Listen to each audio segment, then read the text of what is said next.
Good evening, everybody. Thank you so much for joining our webinar. Our topic tonight is Say Yes to a Better Relationship. This topic is one for absolutely everyone, from those who have serious relationship problems to those who have mediocre or even very good relationships. Everyone can do with improvement. There ain't no one who doesn't encounter challenges in one way or another. There is no better speaker to speak to us about relationships than our very special guest, Rabbi Aaron Laine, author of GPS for a Happier Marriage. Backed by popular demand, he will share valuable information and advice on important relationships as he shared with us in his first webinar. Rabbi Laine is joining us all the way from Panama City. So first of all, Rabbi Laine, thank you for making the time and thank you for joining us. We look very forward to being inspired once again. Rabbi Laine will be interviewed by well-known TV and radio host Elana Afrika Bredenkamp. Over to you, Elana. Thank you so much, Maya, and a warm welcome to everyone who's listening and who's tuned in. Later, there will be an opportunity for questions and answer as well. But Rabbi Aaron Laine, it is a pleasure meeting you and to finally sit down. So I have to commend you on something. First of all, I found the book on Kindle. And then it told me that it will only take 3 hours to complete it, which means if I can, in 3 hours, get really good advice on how to build and say yes to better relationships, I'm going to spend 3 hours on it because self-work is hard work. So a warm welcome. We can't wait to unpack this and to chat through it. Now, I'm going to start with this. One of the blogs I read that mentions your book talks about how we wear different hats depending on what we do. And I really enjoyed the fact that it talked about the wisdom that you have gained speaking and also counseling couples. Hence the fact that you started this book, GPS for a Happier Marriage. Now, I love the word GPS because when you think of a GPS, I need to put my destination in it first in order to get to the place where I want to travel to. In marriage, where are we going? Where is this GPS steering us? Does it just end with you going to be just stay married? What are we GPSing and journeying to? Good evening, all the listeners in South Africa, wherever else you are. Thank you, Elana, for joining me tonight. I'm very impressed. We met on WhatsApp 2 days ago, and you already read the book in 3 hours. It took me much more than that to write it. And if you and the audiobook, you can hear in 6 hours, but to read it in 3 hours, that's pretty good.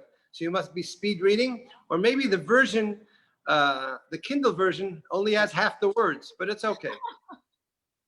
So from the Jewish perspective, like when God created Adam and Eve, he created them together. The Torah says, man and woman he created together. And that's really the objective, the Jewish objective of marriage. How do we become together, to become one? As we know, on the spiritual level, in Spanish we say, la media naranja. We're each half soul, and we complete each other. So Judaism says our objective in marriage is to become one, not losing our identity, how we complement each other. And that's really the beauty of marriage, when actually you can become one, when your spouse, your wife, is not someone else. When your wife's foot hurts, our foot hurts. When you have a problem in the business, it's our problem. It's not you fix it. When your wife is having issues with domestic help, that's your problem. No. When we become one in everything we do, that's the objective. I love how you say that it becomes ours. So immediately I want to joke and say it's our money too. But I'm going to ask you a real question, which says, why is marriage so challenging? Why do we find it so difficult? If you just tuned in, we are really happy to be speaking to Rabbi Aaron Laine. He wrote an amazing book, which I've downloaded. You can find it on Kindle. By the way, I could only find the Spanish audiobook online, but you can order it literally from Amazon. GPS for a Happier Marriage. So order it now. Why is marriage so challenging and so different than what we envisaged in courtship or dating, like some people would refer to it? Why when you experience marriage, does it feel so much different? So I'd like to use the example, the difference between your clients and your workers. who do you treat better? Why is it that if you have a big business and you have $1 million client, that client will always feel like $1 million client? And your workers maybe at times will feel, he's okay, he's a good boss, but he's sometimes a little nasty. Why is that? Because we don't want to lose the client. But the worker, he's not leaving so fast. He's in it. He's stuck for a while. He needs my job. He needs the job. So to a certain extent, when we're in courtship, and we all know that my spouse, the husband or the boy or the girl can say, it's over. And in the olden days, you had to actually meet to say it's over. Today, it's one little chat or an emoji, and it's over. So today, when you're in a courtship, you make sure to be your best, and you go out of your way, and you act special. But when you get married, for some reason, your spouse becomes now not a client, it becomes a worker. There's a different relationship. We're in this already. You're not leaving so fast. So now we uncover our true colors. Do you remember the biblical story of Jacob? Yaakov, he thought he was marrying the love of his life, Rachel. The next morning he wakes up and he finds out that it was Leah, it was someone else. And the rabbis say, this happens to all of us. We think we're marrying one person, but the next day we find out there's a different side. There's a different person. Everyone has a Rachel and a Leah.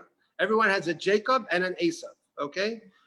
In courtship, we only see the good of the person. The next day after courtship, we start seeing other elements. And therefore, we start getting complicated. And especially, as you read in the book, my absolute belief is that marriage doesn't work. Marriage cannot work by itself. Most people think if you get married and you're in love, it'll work out. I'm convinced it can't work out. And statistics have it that I'm already 50% right, because 50% ends up in divorce. But let's talk about the 50% that they're still married. Now, so if you understand why men and women are so different on all levels, then you'll understand why marriage cannot work. And therefore, it's so difficult. Obviously, I'm pro-marriage. I'm a religious Jew. I'm a rabbi. And obviously, we'll talk about how to make it work. But by nature, if someone doesn't make any effort and thinks that relationships will work because his grandparents were married, his parents were married, and it's been done for thousands of years, they will definitely encounter the greatest challenges of their life. It sounds like a lot of work as a worker. I enjoy the comparison to a client and you serving the clients and then the workers serving each other. So two questions comes to mind. If we are both workers in the relationship, are we equal, and do we have to put in as much work, male or female? Do we come and do we bring the same amount of work in order to do this? Also, is it worth the effort? I mean, it sounds like a lot of work. Don't we just stay single and leave marriage for them? Unfortunately, many people are choosing that path because people are not willing to make the effort. People aren't willing to make the investment. Yes, it requires work. But let me ask you a question. Is there anything in life that we truly appreciate without putting in the effort? If someone gives you a gift, a beautiful painting, or if you made the painting, someone brings you a dessert or you made the dessert, we all know whatever your hands have to involve in, what you have to invest in, you appreciate it. God specifically makes marriage difficult, requiring us to put in the effort, great effort, because that's the only way we can appreciate it. The flip side to that coin is a good marriage, a marriage you worked on, is the greatest experience in life. And I don't just say it, that you should buy the book, which is a good idea. But I honestly believe, and I'm going to give you the psychological perspective. In psychology, what is it that gives us the most enjoyment and pleasure is when we truly have self-esteem. We're very good with ourselves. Marriage, a healthy marriage, is the key to a good self-esteem. A couple that loves each other truly in the right way, they complement each other and they both feel unconditionally loved. That is the greatest psychological accomplishment. On the psychological level, obviously, on the spiritual level, it's the two souls binding, coming together. On the physical level, the greatest physical pleasure is when there is a unique wholesomeness and connection on all levels. That can only be accomplished in a marriage that you worked on. Any other marriage, yes, you can live together, you can enjoy time together, but you will never reach that complete wholesomeness. Is it hard? Yes. Is it worth the effort? 1,000%. Now, regarding the question you asked before, which was, who has to put in more effort? Now, based on the theory or the explanation that I give that men are more involved with their prestige, power, and pleasure, that's what moves their motor, and women are more focused on their need for affection, their appearance, and their sense of accomplishment. Both have to work on it, but they're working in different areas. A man has to be able to understand his wife's needs, because a man, if he's not able to give his wife the affection she needs, he's going to create an unhappy wife. So for the man, the job is to be able to stop thinking about his needs and focus on her needs. A woman can understand her husband's needs. That's not the problem. What she needs to understand is that if she's not getting her needs, her level of affection that she expects from her husband, she has to take it less personal. That she'll be there for her husband is natural, but that she has a hard time understanding why her husband is not there for her. That's her challenge. So be able to understand that it's not personal, and with a lot of love and articulating your needs in a very kind way, and after many times, you'll eventually be able to get what you want. It's like with the kids. How many times do you tell your kids, stop eating with your hands? The same amount of time you have to tell your husband, you know, I really need you to do this, okay? It's as if you have a camera in my house. Thanks, Rabbi. So what you're saying is the truth. If you just joined us, a warm welcome to you. We've had some amazing Thursdays in and out of lockdown, talking psychology, and today about self-esteem. You heard it, gratitude, saying yes to a better relationship. Who other than to chat to than the author of GPS for a Healthier Marriage, a book that you have to get, buy it online, find it, GPS for a Happier Marriage. And it was created and written and thought up through a wise leader who's joining us tonight, Rabbi Aaron Laine, who is chatting to us all the way from Panama. I enjoyed your chapter on self-esteem because, you know, I'm in entertainment. And if we think about it, a lot of our audience, you either speak or you are in a mentorship position or you are the leader of your household. And so most of us hold a position where you need to be quite confident. And I learned from this chapter that self-esteem is something completely different, and that it can literally save a life or even save a business. Self-esteem, because it's valuable. And so if you're going to buy this book, please read the chapter on self-esteem. I just want to also connect to what you said about psychology. You're right, they talk about self-esteem and then also the sense of gratitude, right? And then you mentioned something that's so important, how we can't take it personal, and how we just need to be kind, you know, and that's so valuable. We're saying yes to a better relationship. And Rabbi, I have another question. I want to know, we've talked now about marriage and why it's so challenging. We've talked about, is it really worth the effort? Don't we leave it for all the others? You know, oh, they're destined for marriage. I'm not, you know, rather give it to them, not to me. Why do we get into arguments so easily? If we both are the workers, we should truly understand what the other worker is going through, right? Why do we fight about petty things? It's a very, very complex question. You'll have to make a different webinar for that. But starting from the premise that we're so different and we understand each other so little. And I'll add to that, we have so little in common. If you really think about what men and women have in common, I have a talk about, put on the list what women enjoy to talk about and what men enjoy to talk about. Wow, it's hard to believe they even get married. And that's it, one of the challenges. So we're so different on so many levels. Now we come along and we already have preconceived notions. So when I'm already complaining to my husband or to my wife, there's underlying issues. I'm already upset that he came late. I'm upset that he forgot to call. I'm upset he doesn't help me with the kids. So the message I'm usually giving is not a message of what needs to be done or what I need. I'm already criticizing them. So when I criticize my spouse, I'm usually going to get a reaction which is negative because, you know, we all have certain complexes. And when you criticize me, you're putting me on the defensive, and on the defensive, the smallest issue can become the greatest argument. So really, I find that the key to a successful marriage and to learn how to stop bickering and fighting. I read a statistic recently from England. People bicker about 3,000 times a year, 7 times a day, get into some type of issue or conflict. Could you imagine how detrimental that's for a relationship?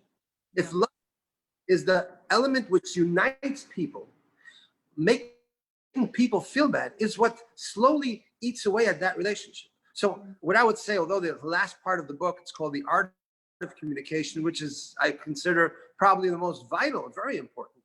But I think the first thing we need to learn is to learn how to talk. We have to stop talking down at our spouse. We have to stop criticizing our spouse. We need to talk like we want to be talked to. And as long as we're not able to learn that, the art of communication, the art of how to say something without making the person feel bad. I have to give one example. It's very, very important. You know, at least in Panama, the men drive cars faster than their wives would like, okay? So in most relationships, the wife at a certain point goes, watch out, careful, look what's going on. And the husbands, we don't like when our wife tells us how to drive. So after the first time or the second time, we say, no, do you want to drive? And we get upset. Why do we get upset? Now imagine our child, the 5-year-old in the back seat says, hey, daddy, careful. Would we also tell them maybe they want to drive? Would we also criticize them? What's the difference when my spouse tells me that I'm not driving properly or my child does? And the answer is, when the child says it, I only hear his fear, not the criticism. When my spouse says it, I'm feeling attacked. So instead of hearing that she has a need, I just hear the attack. What she's really saying is, I'm scared. You drive very quick. You know how to drive. You're already driving 30 years. You never had an accident, but I'm scared. But the message she gives or the message he hears is, you're irresponsible. And then he gets upset. So it's learning how to send the message the right way, in a way that our spouse gets the message and not the criticism. If we can do that, we'll avoid many, many arguments. It's so wonderful how you say that. You know, I work on the radio, Rabbi. So a lot of the time I'll say, today we have a competition. And then I ask a question and I say, only call if you know the answer of the question. And most of my listeners, they hear me, but they don't listen. So they'll call even if they don't know the answer. And sometimes it's really frustrating, but that is what we do as humans, right? That we actually need to learn how to communicate, because even though we know how to talk, we don't know how to hear each other. And it's so powerful how you say that sometimes word says, yes, don't drive like that. But what you're actually saying is that I'm fearful or I'm scared. Or perhaps you find that someone is in a mood. You know, we love that word when someone's not being themselves. But actually, perhaps they're just feeling really sad and want you to give them a hug. Or especially in lockdown, it's one of the things we talked about so often. If you just tuned in, you have to buy the book, GPS for a Happier Marriage. It's a book that I'm busy reading at the moment, and Rabbi Aaron Laine, we're actually unpacking this, how to say yes to a better relationship. I now understand, Rabbi, why they say that self-work is hard, and I can imagine why a marriage is also hard to work at, because we're working on self. You know, you and your spouse become one, and I understand now why they say self-work is hard work. We've unpacked now arguments of petty things. Great analogy. Our needs to make the effort, you know. I want to just go back to the previous question and talk about, is it worth the effort? What are we really investing in when it comes to a marriage? So we have this great simcha, or you have this matrimony, and it's lovely and it feels good, and it's something that you've always aspired to have. But what are we actually investing in? If someone had to say to you, why did you do it? What should your answer be? No, from the deepest perspective, we're basically, according to the Jewish perspective, why are we in this world? Now, if you believe the creation was an accident, then we don't have to answer the question. If you believe in intelligent design, God created the world, what for? What does he gain from this? And this is obviously a very deep question, but on the simplest of levels, Judaism, especially with the Hasidic perspective, teaches us we have to stop becoming selfish. God put us in the world, born as selfish beings, and the objective is to teach us, or for us to learn how to become selfless. Get out of our skin, think out of the box, focus on others. That is the ultimate goal. For us to be able to accomplish that, God creates marriage. Because to get a human being in a relationship with God, an abstract, is very difficult. So he says, okay, practice with your wife or with your husband. Because if you're selfish, the relationship will not work. It cannot work. If you learn how to give and think about your spouse, you'll have the greatest relationship with your spouse and with God. And that's why our rabbis say, a good relationship, that's where God is. God is in the home of a good relationship, because it's the same idea. And just to add to that, I find very important, especially if you have children, there is nothing dearer to a parent than their children. Since that's true, make sure you have the best relationship in the world, because there's no greater gift you can give to your children than they should see a truly loving, caring, friendly relationship in the couple. That is the greatest gift. That builds their self-esteem and gives them, not only for their future, their entire life will be different because of that blessing. Do you ever get to counsel or speak to people who finds that they are terrified, or that they're afraid of being married?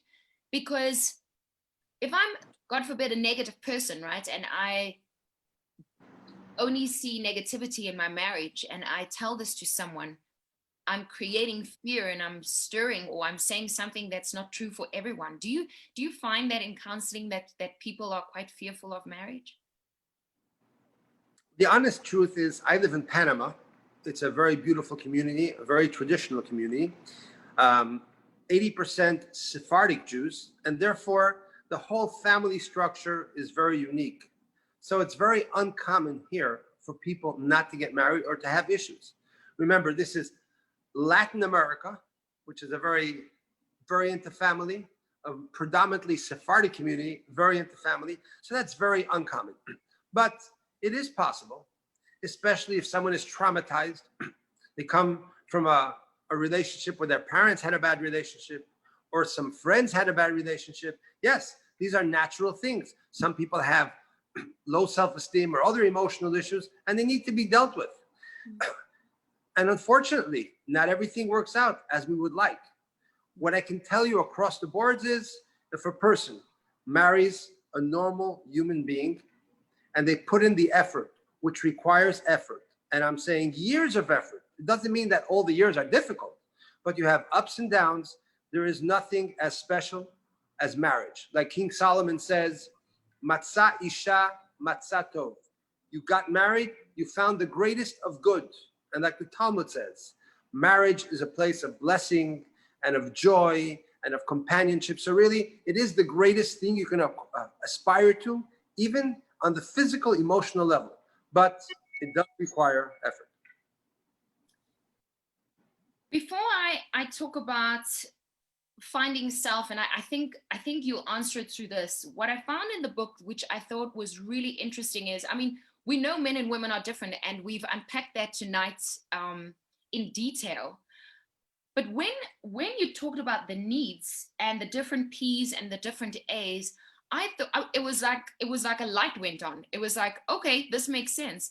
So for those who, because we're all going to purchase the book, but for those of us that want to know more about this, so prestige, power, and pleasure, men, and then women, affection, appearance, and accomplishment.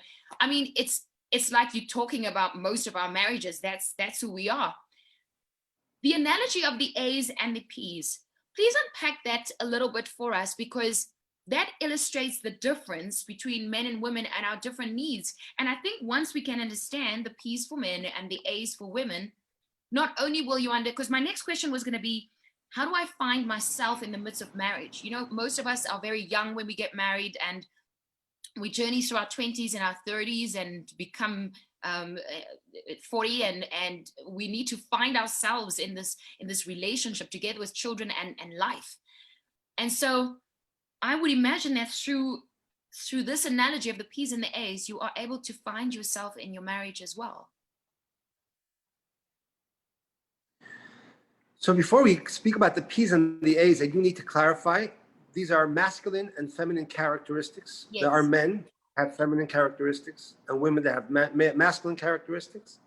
But overall, like I said, in the community that I live, I would say 99% of the people identify with the P's and the A's. I have met good friends of mine that they're men and they have feminine characteristics. So having said that, what I've identified after many years of seeing men and women coming in my office and having similar issues, and I was trying to say, what is this? Why are they complaining about the same things over and over again? And I didn't study, I'm not a psychologist by profession, but analyzing, what we did study in school was called Talmud, which teaches you to analyze.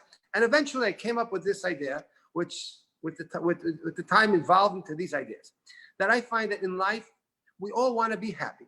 To be happy, we need to be happy with ourselves, have self-confidence, self-esteem.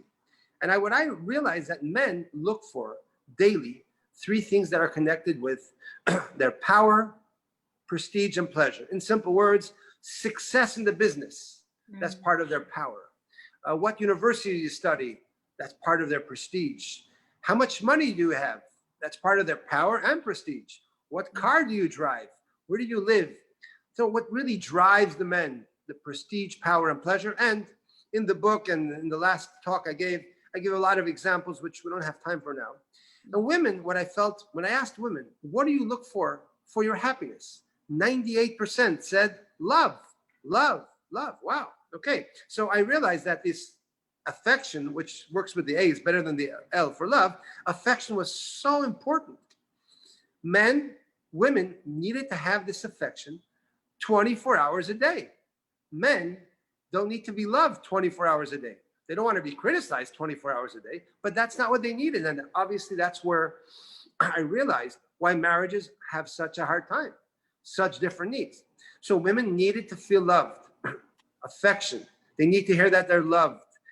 They need the details. Flowers make them excited. Bring some flowers to a man and he's going to say, you're wasting your money. These things are going to die tomorrow. But you bring it to his wife, or he brings it to his wife, and obviously there's a whole different perspective. So women, I felt, or I feel, are connected to their affection, their appearance. Actually, the Torah tells us that women are connected to appearance, and a sense of accomplishment, which every human being needs. And what have I realized is that men, now don't take this personal, I'm also a man, are more self-centered and more ego-centered, okay? And that's perhaps why in Judaism, men have many more commandments, because we have to work on that self-centeredness and that ego more. Understanding this has helped many people in my community understand their marriages. Because a woman who I was trying to help, she said, until I read the book, I didn't understand why I'm reacting in such a way. Now I understand why it upsets me when my husband doesn't respond to the WhatsApp or he forgets something. But hey, he can make a mistake, but I'm taking it personally. It means he doesn't love me. That's not the truth. But understanding how we react was very key to be able to help your marriage. Because if you continue to fight about the same things, they say, Albert Einstein said, if you continue doing the same things, you're going to get the same results, okay? So if you continue with the same things, the same fights, and you're not understanding the essence, you can't move ahead. However, This identifying us with the P's and the A's is our default. Men for sure need to overcome that. To live thinking about your prestige, power, and pleasure is not a holy way of living. Judaism tries to teach us to stop worrying about your prestige, your ego. No, focus on your humility, your kindness, your benevolence, your friendship, and that's our daily job. And the more we can work on that, the better our relationship will be. Robert, this is amazing stuff. We have a question. I'm going to call you anonymous because I can see your name, but this question says, how do you deal with a passive aggressive spouse who tends to sulk for hours? So he's saying two things. He says passive aggressive, and this question came from a man. So before I answer the question, I just wanted to mention, you mentioned before that the audiobook was in Spanish. Yeah. I don't have an audiobook in Spanish, so that's good to know. I'll find. So maybe by mistake it was written in Spanish, but audiobook is for sure in English, okay? Money back. Now, back to your question. Okay. You know, obviously, since I don't know this person, I'm going to give two general responses. Number one is, most men think that their wives are passive aggressive because we, living in our peace, not understanding their needs, we get this vibe that they're just being passive aggressive. Nothing is good enough. They're always complaining. I'm such a good guy. I work. I'm a hard worker. I don't drink. I don't gamble. Why is everything a fetch? Why are you never happy? So what we're really not understanding is that we're not giving them their basic needs of affection. Because what a woman needs for attention, men are usually not understanding and willing to give it. They will create a passive aggressive spouse. Now, I'm not saying that that's the specific case. If your spouse actually has an issue and you are actually spending every day after dinner 15 or 20 minutes sitting with your wife and talking and chilling, and she's actually feeling your words of affection, and still in all, you're going out of your, not just letting her spend money on the credit card. That's not for a woman love, okay? And not just being there for dinner. That's not love. And not just going on the weekends to the beach house. But really what a woman needs, if she gets that, she will not be passive aggressive. If she still is passive aggressive, maybe there are other emotional issues that I'm not aware of, and therapy might help you, or other things. But the basic premise is, most of us men, when we live in our world, we will create unhappy wives, which eventually, a woman that's unhappy, not feeling the love she needs, she will become passive aggressive. How can she continue to love unconditionally when she's not getting the oxygen of her life? Wow. Wow. We have a comment from Michelle. She says, this is the best webinar I've listened to the whole of lockdown. It talks to me and it is so practical. And I have to agree with Michelle. Rabbi, time is up. I have like 100 more questions, so I'll just read the book again in my 3 hours. I'm not done with it yet. GPS for a Happier Marriage. The reason why I encourage you to get this book by Rabbi Aaron Laine is because it has practical examples. It speaks to self-esteem.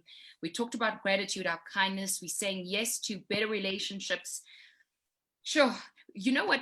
The one thing that you said about when you are negative will come back to you. That was really powerful because, and it's part of the communication. Like if you're going to speak to someone, don't just be negative, because, and you just said it now with the aggressive spouse, aggressive spouse, that if you're going to give negative, you're going to get, it's almost like a mirror. You're going to get negativity back, right? And then also the key messages of being kind. I really enjoyed that. Just quickly, while we wait for Chaya, if you could give one message to a young couple who's watching this webinar, because we're going to go live on Facebook later and on all the other platforms. If you could give advice to a young couple who's ready to get married, who's coming out of this crazy lockdown into a new year, and we are setting cool trends because we're going into new year, what would you say to them? Read the book. Honestly, it's not a sales pitch. No, I hear you. Read the book together with your spouse. If you don't, it'll be very difficult to understand relationships. Yeah. I found out the hard way. And like it says in the book, it says what they should have told me. No one tells us before we get married. Read the book. I do need to mention about what you mentioned, lockdown. All of us that are harder times in marriages or relationships or life, we are in difficult times. When we're going through stress, whether your business is having a hard time, whether there's health issues, it's much more difficult, and the marriage will pay the toll. So really, if things aren't working out the last couple of months with the lockdown, with the pandemic, this cannot be part of your entire marriage. You have to put this in the side, okay? It's like a bad dream, okay? A nightmare for 6 months. This should not be used in any way, shape, or form to define your relationship. Still in all, we need to make an effort, and we need to remember, although we might be home all day, it doesn't mean we have quality time together. Sometimes it's even worse. Since we're home all day, okay, we're home all day. No, you need to make specific time to sit down with your spouse, although you might be overwhelmed, all the kids are in the house, and make private time out of the bedroom, okay? And this is very important. And yes, every day you should tell each other, or once a week, I'm sorry if I said something wrong, I did something wrong, I'm so overwhelmed. Yes, we need to cut slack to our spouses. These are crazy times. This cannot be considered our relationship, okay? I hope soon you'll get out of it and bury this part of it, okay? Unless you had a great times and you're able to make your marriage greater. Yes, it's an opportunity to work on the relationship. No relationship can happen by itself. All the young couples, trust me, marriage is the greatest experience if you work on it. It's the worst if you don't. But I can't end up on such a bad note. Let me end off with, they say marriage is when man and woman decide to become one. The trouble begins when they're deciding which one. Wow. Okay. Well, read the book, whether you're going to read it or, in my case, find an audiobook that's not in Spanish. GPS for a happier marriage. Rabbi, thank you so much for your time. We really appreciate it. Okay, I have to ask, seeing that you are in Panama, what's the weather like? The community, you said? What is the weather like in Panama? Weather, okay. Don't ask. Stay in South Africa, okay? So in Panama, we have 100% humidity 9 months of the year, tropical rainstorms. So it's hot, humid. If you have allergies, this is the place to be. Allergies Really? all year. No, I'm just kidding. Oh. From December to February, we have dry season, which means it's not so humid and it doesn't rain. So we call it our summer. But obviously, no one has a raincoat. I'm sorry, raincoats we do. No one has a winter coat in Panama. We're a couple of years off the equator. Overall, it's a very safe country. We're all compared to Latin America. But as you know, like the rest of the world, but especially Latin America, we are in lockdown close to 5 months. You can only go out 3 times a week to get groceries. So things are quite complicated. Mm. Well, it was great having you as part of this webinar, and just thank you so much for your wisdom and your insights, and thank you for giving us advice that can set us on the right journey and path, because marriage is something that we want. Thank you so much. Thank you, Rabbi. Thank you, Elana. I would like to wish all the listeners a special blessing for the new year, that all these challenges, we should overcome them and see the blessings that only brought us to higher levels. Thank you. Thank you. Well, that was truly amazing, insightful, and practical advice on marriage. Rabbi Laine did an outstanding job of explaining the differences between what men want and what women generally want. Understanding these differences is key to giving priority to your spouse's wants and needs, and thus enjoying a happy marriage. He makes you think more deeply about yourself and your marriage in a new light. Hopefully, we all gained insight from tonight's talk and will see positive differences in our relationships. Thank you once again, Elana, for your dedicated time, dynamic and professional interview, which is always so thought-provoking as well as entertaining. Thank you to all the listeners. Have a good night. Thanks, Rabbi. Bye. Bye. See you. Bye. Bye. Cheers, Elana.